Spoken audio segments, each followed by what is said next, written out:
You know, if this is all that's going to fall, I will take it. And so many others in Coleman County probably feel the same way. You guys know I'm from the west side of Chicago, so I love snow, but I can tell you right now, the amount of snow that's on the ground is not quite enough to make a snow angel. Crews have battled this fire since Monday evening, and up until 30 minutes ago, firefighters were in these woods simply watching the fire burn. But let me show you this. See these embers and some other embers up that way?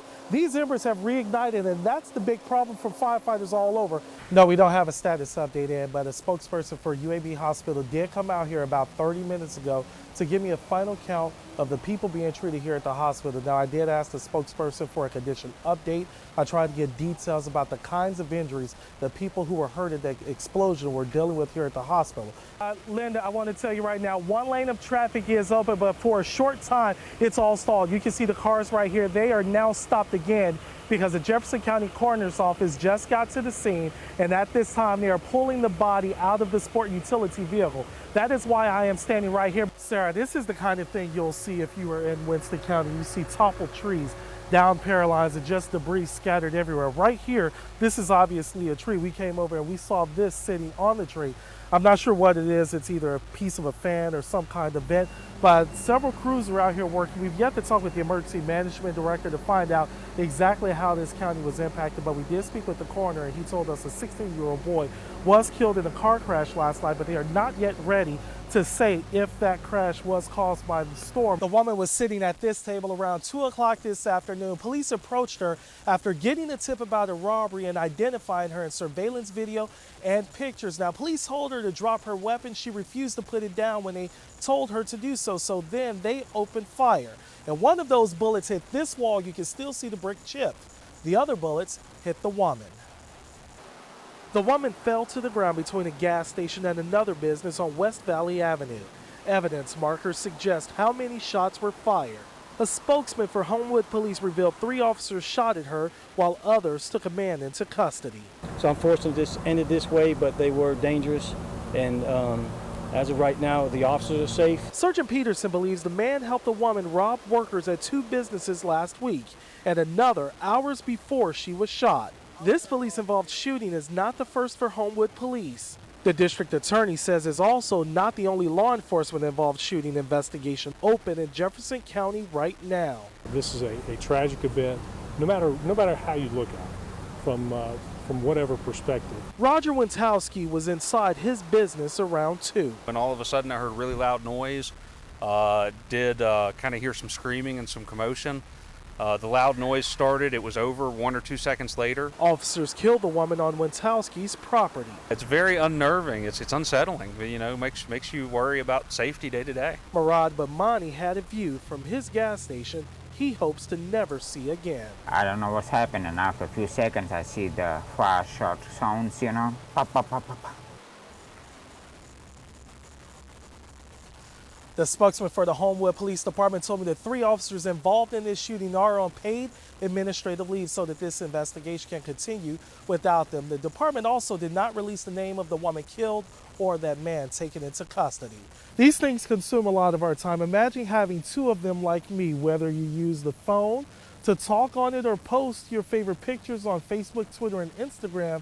You could be putting yourself in danger because if you use those phones or computers to put a picture of your gift or a holiday vacation, police say that post could be like leaving your home's front door wide open. Decorations around town hint Santa Claus is coming. The Christmas trees, wreaths, and snowmen tell thieves to get ready. Jasper Pocapani sometimes comes across the holiday post online. I use Facebook, Snapchat, Instagram, Twitter, all of it. The musician keeps most of his social media profiles public to attract music lovers. If I know I'm going to like the beach or something, I won't say that I'm out of town, leave my house wide open. That makes sense. Hoover police officer Brian Hell thinks so. Criminals are going to use their eyes first. They're not just going to break in on the off chance that something might be inside. Officer Hell knows criminals prey on shoppers but also lurk in neighborhoods. He says some even search social media. Velma Johnson tries to stay ahead of them wherever they strike. I post fun stuff and I advertise, but I do not post pictures of me out of town or traveling or anything until I'm back home. Officer Hell reminds everyone nothing is 100% secure. If a criminal wants to put in the time and effort, they can go through social media to see that you're not going to be home, and if they know where you live or what neighborhood you live in, they can get in your house and nobody's there. Officer Brian Hale also told me it's not good for people to leave their lights on to suggest someone is at home because thieves usually notice when those lights don't go out. He also said while Christmas trees do look pretty through that window, it's a dead giveaway for what's underneath. Then what are conditions like down there? Just like the emergency management officials warned us, and just like many people who live here expected, downtown Georgetown is flooded. I want to back out for you to kind of give you a good perspective of what we're dealing with. Like we said, downtown Georgetown is flooded. We're in the middle of Orange Street and Front Street. I'm not good with math or estimating how much water is, but it is high up on my boot. This water is scattered all around. It's going even down that way. We just saw someone walking a few minutes ago with her umbrella. Sarah, we're still trying to get a true assessment of exactly how Winston County is impacted.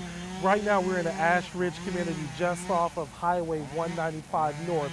And it's kind of hard to see exactly what's going on in the county because several communities look like their signs are down. This appears to be a barn. You see a few workers out here moving branches, moving scraps of metal. Reporter Venton Blandin joins us live outside Birmingham right now with what led up to the explosion and its effects. Venton.